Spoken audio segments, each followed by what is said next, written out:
तुर्की और शाम में जलजले से जाँ बहक होने वालों की तादाद में इजाफा। अब तक 11,000 से ज्यादा लोगों के मरने की हो चुकी है तस्दीक। तुर्की में 8,574 तो शाम में 2,500 से ज्यादा अफराद हो चुके हैं हलाक। सैकड़ों लोगों के अभी भी मलबे में नीचे दबे होने का है अंदेशा।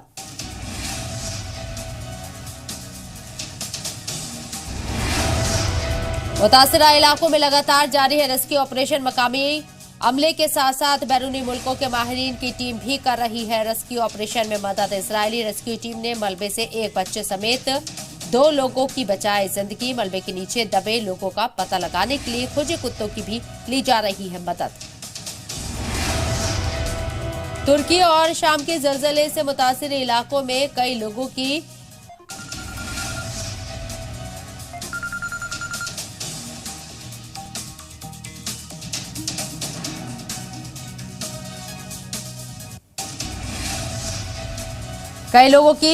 मौजूदाना तौर पर बचाई गई जान। 48 घंटे तक मलबे में दबे रहने के बावजूद शाम के बाइसीना में एक खानदान के 4 अफराद रहे सही सलामत। उधर तुर्की में इमारत के मलबे से रेड क्रेसेंट की टीम ने एक तोते की जान बचाई। 50 घंटे तक मलबे में दबे रहे तोते के दोनों बाजू जख्मी हो गए थे।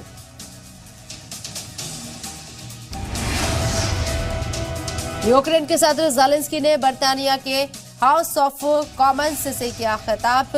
रूसी जारहात से मुकाबला करने के लिए मजीद असला सप्लाई करने के इत्तेहादियों से की अपील। रूसी हमले के बाद ये पहला मौका है जब यूक्रेनी सदर ने बर्तानिया का दौरा किया है। खिताब से कबल 10 डाउनिंग स्ट्रीट में ज़ेलेंस्की ने वज़ीर आज़म ऋषि सुनक से भी की मुलाकात।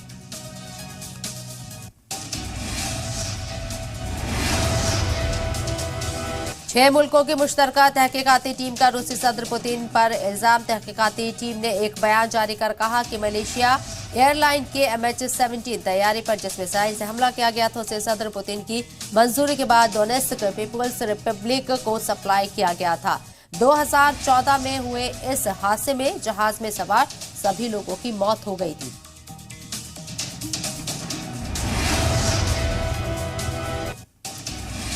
गैर एलानिया दौरे पर राजधानी की पहुंचे जर्मन के वजीर दिफा। ये दौरा इसी वक्त में हुआ है जबकि एक दिन कबल ही जर्मनी हुकूमत के सलामती काउंसिल ने यूक्रेन को 178 लेपार्ड 1 टैंक देने का ऐलान किया था। आपको बता दें कि जर्मनी, डेनमार्क और हॉलैंड ने यूक्रेन को 100 लेपार्ड टैंक देने का ऐलान किया था।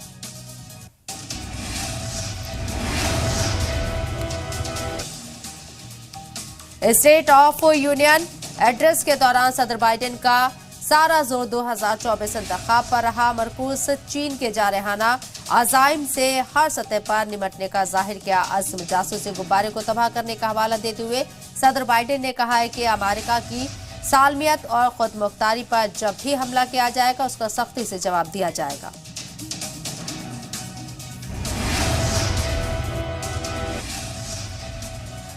न्यूजीलैंड के एक पायलट को बनाया गया यरकमाल। इंडोनेशिया के पापुआ इलाके में अलहदगी पसंद ग्रुप के जंगजुओं ने बनाया यरकमाल। पायलट की तलाश के लिए शुरू किया गया सर्च ऑपरेशन। जंगजुओं ने पायलट की रिहाई के लिए रखी शर्त। पापुआ को आजाद रियासत का दर्जा देने की शर्त पर पायलट को रिहा करने का किया ऐलान।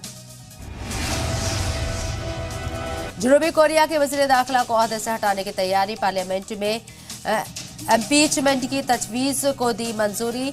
हेलोवीन के मौके पर मची भगदड़ के लिए ठहराया जिम्मेदार। हादसे में 150 से ज्यादा लोगों की हुई थी मौत। जनूबी कोरिया में यह पहला मौका है जब किसी मरकजी वजीर के खिलाफ इम्पीचमेंट की तहरीक मंजूर की गई है।